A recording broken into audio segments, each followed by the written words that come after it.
Indian ரயில்வேயின் சுற்றுலா ரயில் கோவா மற்றும் ராஜஸ்தான் சிறப்பு உல்லாச யாத்திரை. பண்டிகைகள் என்றாலே இனிப்பு, அதுவும் அடியார் ஆனந்தபவன் ஸ்வீட்ஸ் என்றால் தனிச்சிறப்பு.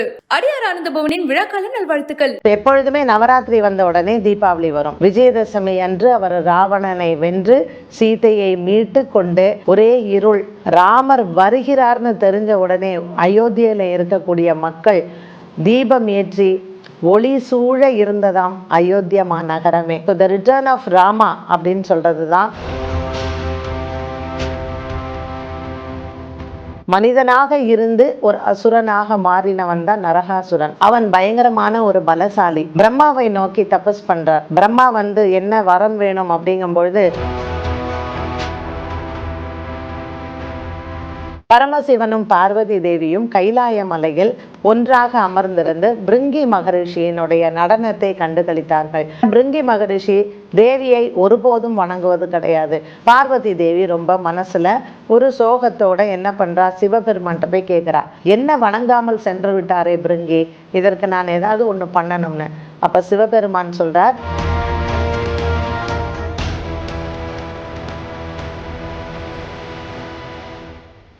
ஆன்மீக கிளிட்ஸ் நேயர்களுக்கு அன்பான வணக்கங்கள். அனைவருக்கும் இனிய தீபாவளியினுடைய நல்வாழ்த்துக்கள்.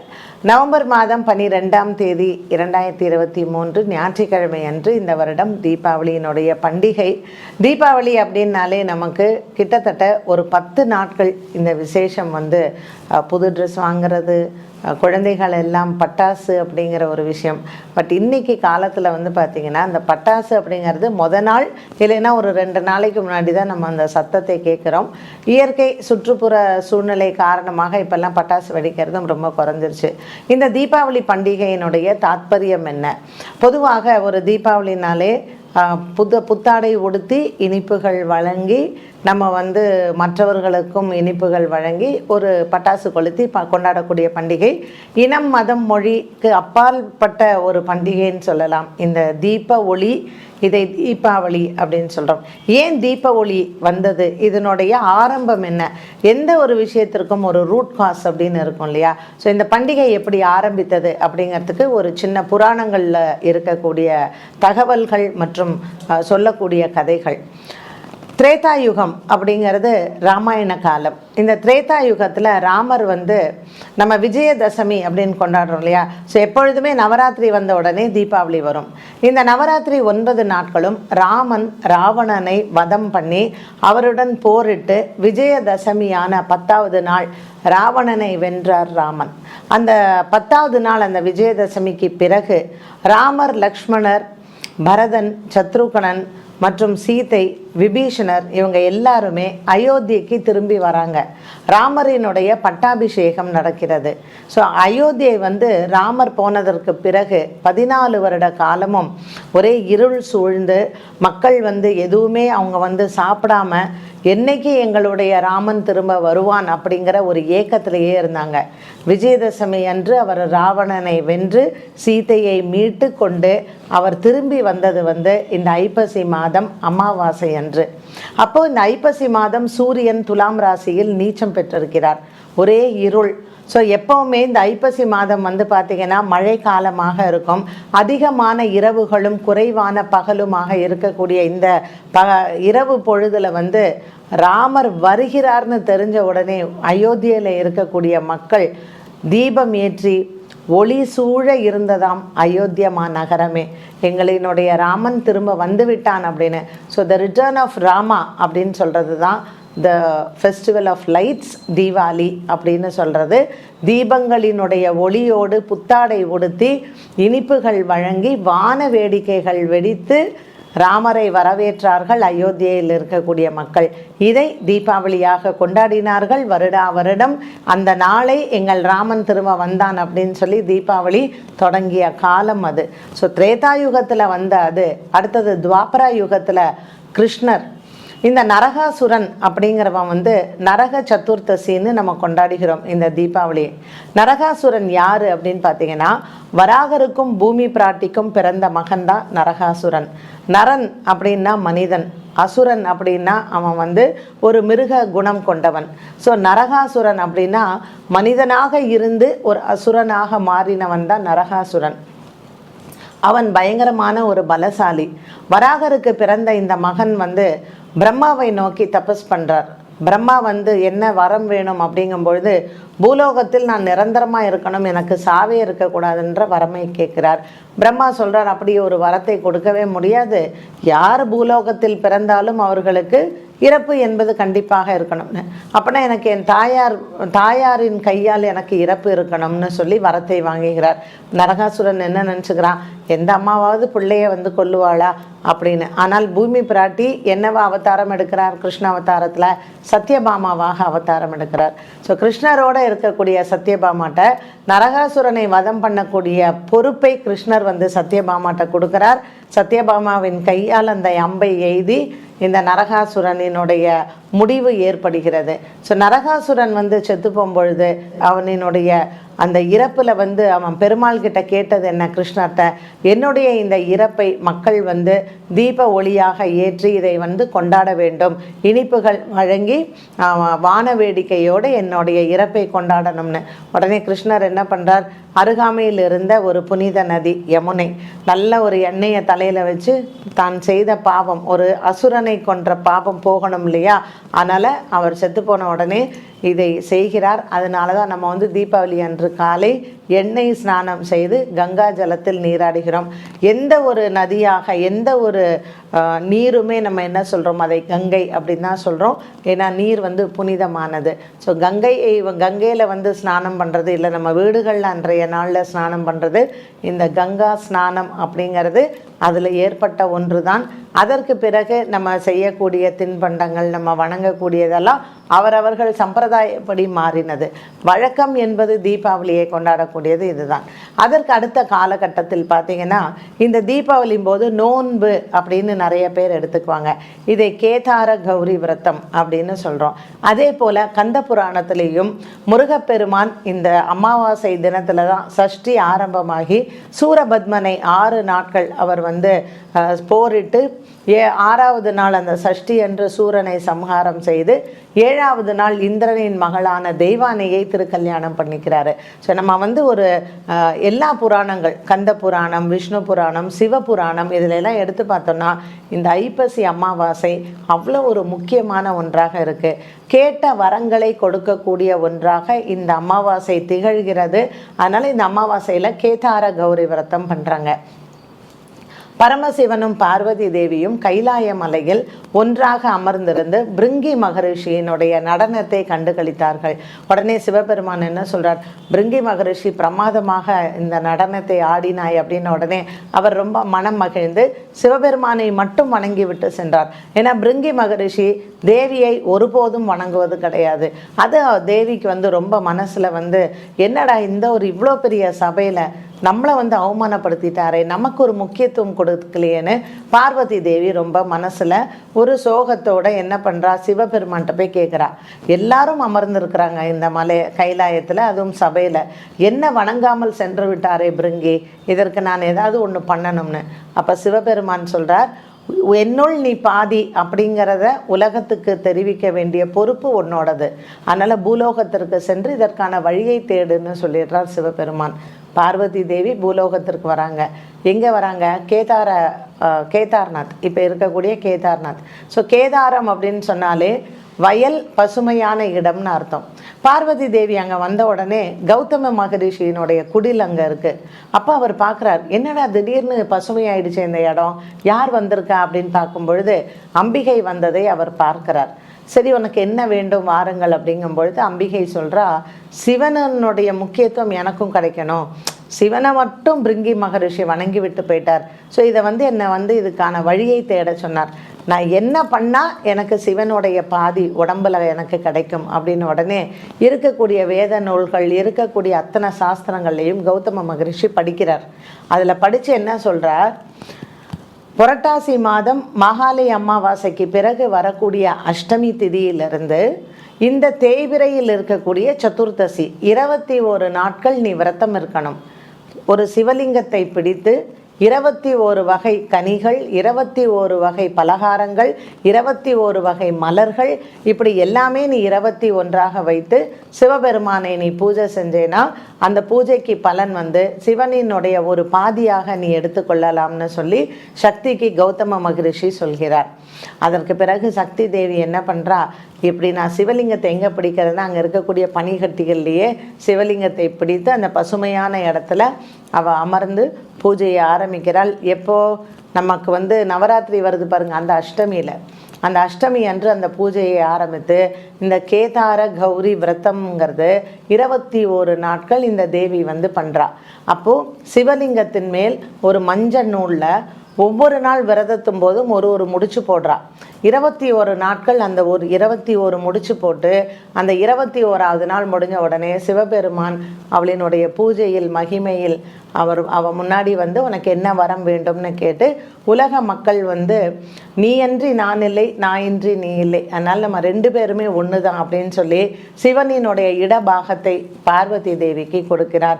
அப்படி தான் அர்த்தநாரீஸ்வரராக இந்த கேதார கௌரி விரதம் வந்து இந்த கதை வந்து சொல்லுகின்றது. இந்த கதையை எல்லாருமே படிக்கணும் அன்னைக்கு, இந்த விரதம் இருக்கிறவா.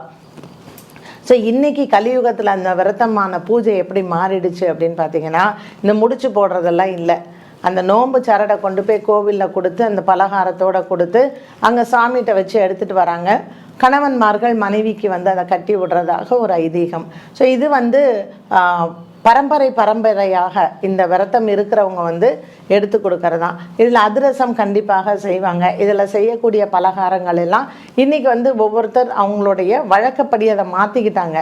11 வைக்கிறாங்க, 21 வைக்கிறாங்க. ஸோ இது வந்து சாஸ்திர ரீதியாக இருக்கா, சம்பிரதாய ரீதியாக இருக்கான்னு பார்த்தீங்கன்னா ஒவ்வொருத்தரினுடைய சம்பிரதாயங்கள் மாறுபடுகிறது. ஸோ இந்த கேதார கௌரி விரதம் அப்படிங்கிறதும் இந்த அமாவாசை, அதாவது அன்னைக்கு நீங்கள் விரதம் அன்னைக்கு சாயந்தரத்தில் அமாவாசை திதி இருக்க வேண்டும் என்பது தான். ஸோ இந்த முறை வந்து பார்த்திங்கன்னா தீபாவளி அன்னைக்கு சனிக்கிழமை மாலை தான், நமக்கு ஞாயிற்றுக்கிழமை அன்று மாலை தான் வந்து அந்த அமாவாசை திதி இருக்குது. திங்கக்கிழமை காலையில் அமாவாசை. ஆனால் இந்த நோன்பு இருக்கிறவங்க நிறைய பேர் வந்து தீபாவளி அன்று மாலை லக்ஷ்மி பூஜை பண்ணுறவங்க லக்ஷ்மி பூஜை பண்ணுவாங்க. கேதார கௌரி விரதம் இருக்கிறவங்க ஸோ 12ஆம் தேதி ஞாயிற்றுக்கிழமை அன்று மாலை இந்த கேதார கௌரி விரதம் இருக்கணும் அப்படிங்கிறது இந்த வருடத்தினுடைய இது. ஸோ அமாவாசை திதி மாலையில் இருக்கக்கூடிய அந்த நாளில் தான் இந்த கேதார கௌரி விரதம் இருக்கிறாங்க. இதோடு சேர்ந்த இந்த தீபாவளிக்கு நாள் வந்து பார்த்திங்கன்னா யம தீபம் ஏற்றுவது அப்படிங்கிற ஒரு பழக்கம் உண்டு. இதனுடைய கதை என்ன அப்படின்னா, ஒரு ராஜா இருந்தார். அந்த ராஜா வந்து என்னன்னு கேட்டிங்கன்னா, ஒரு நாகலோகத்தில் தன்னுடைய தகப்பனாரை ஒரு நாகம் தீண்டி விட்டது அப்படிங்கிறதுக்காக முனிவர்களை எல்லாம் கூப்பிட்டு ஒரு பெரிய யாகம் நடத்தி உலகத்தில் இருக்கக்கூடிய எல்லா சர்ப்பங்களும் அந்த யாகத்திலிருந்து போயிடுது. ஒரே ஒரு நாகம் மட்டும் தப்பித்து விட்டது. அப்போ அது என்ன சொல்கிறதுன்னா, என்னுடைய வம்சத்தையே அழித்த இந்த ராஜாவை நான் வந்து கண்டிப்பாக இவருடைய உயிரை எடுத்து விடணும் அப்படின்னு. ஆனால் அவனுடைய மனைவி வந்து ரொம்ப கெட்டிகாரி. இதை அறிந்த அவள், இவனுக்கு இப்படி ஒரு சாபம் இருக்குன்னு தெரிஞ்சு நாரத முனிகிட்ட போய் கேட்குறா, என் கணவரினுடைய ஆயுள் நீடிக்கணும்னா நான் என்ன பண்ணணும் அப்படின்னு. யமதர்மராஜனை நீ வேண்டிக்கோ, யமதர்மராஜனுக்கு நீ ஒரு தீபம் ஏற்றி நீ வந்து வழிபாடு செய், அப்போ இந்த சர்ப்பம் வந்து உன்னால் ஒன்றும் பண்ண முடியாதுன்னு. அது எப்படி செய்யணும் அப்படின்னு கேட்கும் பொழுது, மகாலட்சுமியை நீ பூஜை பண்ணு, மகாலட்சுமியினுடைய பாடல்களை போடு, துர்கையினுடைய பாடல்களை போடு, நீ அன்னைக்கு சாயந்தரம் வீட்டில் இருக்கக்கூடிய குபேரனையும் வேண்டிக்கோ, வீட்டில் இருக்கக்கூடிய அத்தனை உன்னுடைய அரண்மனையில் இருக்கக்கூடிய அத்தனை நகைகள் உன்னோடதை எடுத்து வீட்டினுடைய வாசப்படியில் ஒரு மலையாக வைத்து அதன் மேல் தீபம் ஏற்று. அப்போது அந்த சர்ப்பம் வரும்பொழுது அது அந்த பாடல்களில் மயங்கி பொழுது விடிஞ்சிடுச்சு, சூரியன் உதயம் ஆயிடுச்சுன்னா அந்த சாபம் வந்து தீர்ந்து போயிடுறது. ஸோ இந்த யமனுக்கான அவள் தீபத்தை ஏற்றி மாலை வேளையில் அந்த இருக்கக்கூடிய தங்கம் வெள்ளி எத்தனை அவளுக்கு இருக்கோ எல்லாத்தையும் வைத்து அது மேலே தீபம் ஏற்றி மகாலட்சுமியினுடைய பாடல்களையும் துர்கையினுடைய பாடல்களையும் அவள் பாடுறா. ராஜாவையும் தூங்காதன்னு சொல்லிடுறா. ஸோ இந்த சர்ப்பம் வந்து வருது. இந்த பாடல்கள் சுவாமியினுடைய பாடல்களை கேட்டு அந்த சர்ப்பம் மயங்கி அப்படியே அங்கே அந்த வாசல் படியிலேயே அது படுத்து தூங்கிடுது. பொழுது விடிஞ்சு பார்க்கும் பொழுது சூரியன் உதயம் ஆயிடுது. ராஜாவுக்கும் சாபம் தீர்ந்து விட்டது. ஸோ அந்த மனைவி வந்து தன்னுடைய கெட்டிக்காரத்தனத்தினாலேயும் இறை நம்பிக்கையின் மீது இருந்த அவளுடைய பக்தியும் அவளுடைய கணவனினுடைய ஆயுள் வந்து நீடித்தது. ஸோ இந்த தீபாவளி டைமே நீங்கள் வந்து பார்த்தீங்கன்னா பெண்கள் வந்து சுமங்கலி யோகத்திற்காக இந்த கௌரி விரதம் இருக்கிறதும், யமதீபம் ஏற்றுவதும், வீட்டில் ஐஸ்வர்யங்கள் பெருகுவதும், இப்படி நமக்கு இருள் நீங்கி ஒளி வரக்கூடிய ஒரு நாளாக நமக்கு இந்த தீபாவளி திருநாள் விளங்குகிறது. இதில் உறவினர்கள் எல்லாமே நமக்கு தேவை இல்லையா? உறவுகள் இல்லைன்னா நமக்கு வாழ்க்கையே இல்லை. ராவணன் காலத்தில் நீங்கள் வந்து ராவணனை வந்து இந்த கதையில் வந்து சொல்லுவாங்க. இந்த தீபாவளி முடிஞ்ச பிறகு மறுநாள் ராவணன் என்ன பண்ணுறான், தன்னுடைய தங்கை சூர்பனகையை பார்க்க போகும் பொழுது சீர்வரிசைகள் எல்லாம் எடுத்து சென்று என்றைக்குமே அண்ணன் தங்கை உறவு வந்து நீடித்து இருக்கணும், சகோதர சகோதரிகளின் உறவுகள் வந்து காலம் காலமாக தொடர வேண்டும் அப்படின்னு சொல்லிட்டு சீரெல்லாம் கொடுத்து இனிப்புகள் வழங்கி புத்தாடை கொடுத்து அண்ணன் தங்கைக்கு கொடுக்கக்கூடிய ஒரு சீர்வரிசையாகவும் இந்த தீபாவளிக்கு மறுநாள் வந்து நிகழ்கிறது. ஸோ இதை வந்து வடநாட்டிலேயே இன்றையும் பாய் தூஜ் அப்படின்னு சொல்லுவாங்க. தீபாவளி பண்டிகை சும்மா ஒரு நாளாக மட்டுமல்லாமல் தீபாவளிக்கு 2 நாள் முன்னதாகவே தாந்தேராஸ் அப்படின்னு இது எல்லாமே திதிகளை வைத்து கொண்டாடக்கூடியது தான். ஸோ இந்த தாந்தேராஸாக இருக்கட்டும், இந்த வருடம் நவம்பர் மாதம் 10ஆம் தேதி வெள்ளிக்கிழமை அன்று இந்த தாந்தேராஸ் வருகிறது. அன்றைய தினத்தில் தங்கம் வெள்ளி எல்லாம் வாங்கிறது ரொம்ப ஐஸ்வர்யத்தை கொடுக்கும் அப்படிங்கிற ஒரு நம்பிக்கை மக்களிடத்தில் உண்டு. இந்த தாந்தேராஸ்னால் என்ன அப்படின்னு பார்த்தீங்கன்னா, ஆயுர்வேதத்திற்கு தலைவனாகவும் கடவுளாகவும் இருக்கக்கூடிய தன்வந்திரி பிறந்த நாள் தான் இந்த தாந்தேராஸ். பொதுவாக பார்க்கடலை கடையும் பொழுது என்னெல்லாம் இந்திரன் இழந்தாரோ அது எல்லாமே மீண்டும் கிடைத்தது. அப்படி பார்க்கடலிருந்து வந்தவர் தான் இந்த தன்வந்திரி பகவான். ஸோ இந்த தன்வந்திரி பகவானை நாம் வணங்கினால் எந்த விதமான நோயும் நமக்கு இருக்காது. இறைவனுக்கே மருத்துவராக இருக்கக்கூடியவர் தன்வந்திரி. அந்த தன்வந்திரியை நாம் வணங்கி நல்ல ஆரோக்கியம் இருக்க வேண்டும் அப்படின்னும், மற்றும் நம்ம இந்த காலங்களில் உறவுகள் எல்லாம் தேவை. கணவன் மனைவி உறவு நல்லா இருக்கணும், சகோதர சகோதரிகளின் உறவுகள் நன்றாக இருக்க வேண்டும், குடும்பத்தில் அனைவரும் சந்தோஷமாக இருக்க வேண்டும். இந்த சந்தோஷங்களோடு சேர்ந்த நமக்கு ஐஸ்வர்யங்களும் இருக்கணும் இல்லையா? அதனால தான் இந்த தீபாவளி திருநாளில் மாலை நேரத்தில் குபேரன் பூஜை, லக்ஷ்மி பூஜை மற்றும் அதற்கு முதல் நாள் இந்த யமதீபம் ஏற்றி யமனுக்கான ஒரு வரத்தையும் நாம் வந்து யமனிடத்தில் எல்லாருக்குமே ஆயுள் நன்றாக இருக்க வேண்டும் என்று அதற்கு முந்தின நாளே இந்த தன்வந்திரியை வணங்கி ஆரோக்கியங்கள் நன்றாக இருக்க வேண்டும் என்று தீபாவளி திருநாளை கிட்டத்தட்ட நம்ம ஒரு வார காலமாக நாம் கொண்டாடுகிறோம். இன்றைக்கி இருக்கக்கூடிய கால சூழ்நிலையில் எல்லாமே நம்ம ஒரே ஒரு நாள் தீபாவளியும் மற்றும் இந்த விரதத்தை மட்டும்தான் நம்ம பார்க்குறோம். சூரியனும் சந்திரனும் துலாம் ராசியில் சேரக்கூடிய இந்த அமாவாசையானது ரொம்பவும் விசேஷமானது.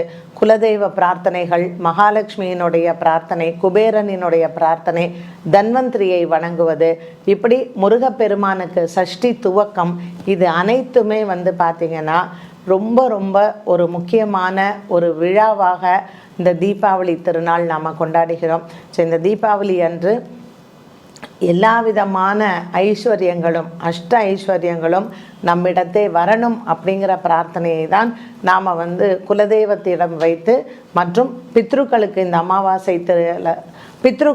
அமாவாசையில் நாம் செய்ய வேண்டிய காரியங்களையும் செய்து இறைவனினுடைய ஆசீர்வாதம், இறை நம்பிக்கையோடு இந்த தீபாவளி திருநாளில் லக்ஷ்மி பூஜை எல்லாம் செய்யும் பொழுது அனைத்து விதமான வளங்களும் நம்மளை தேடி வரும் அப்படிங்கிறதுல சந்தேகமே இல்லை.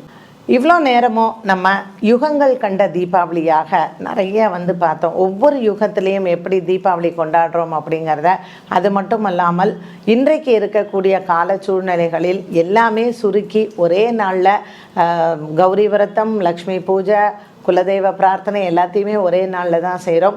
இந்த தீபாவளி அனைவருக்கும் இனிய தித்திக்கும் தீபாவளியாக இருந்து ஆரோக்கியமான தீபாவளியாக பட்டாசு வெடிக்கும் பொழுதெல்லாம் ரொம்ப ரொம்ப சேஃபாக உங்களோட குழந்தைகளோட கொண்டாட வேண்டும். மீண்டும் உங்களை ஒரு நல்ல பதிவில் சந்திக்கும் வரை நன்றி, வணக்கம். இந்தியன் ரயில்வேயின் சுற்றுலா ரயில் கோவா மற்றும் ராஜஸ்தான் சிறப்பு உல்லாச யாத்திரை. பண்டிகைகள் என்றாலே இனிப்பு, அதுவும் அடியார் ஆனந்த பவன் ஸ்வீட்ஸ் என்றால் தனிச்சிறப்பு. அடியார் ஆனந்த பவனின் விழாக்கால நல்வாழ்த்துக்கள்.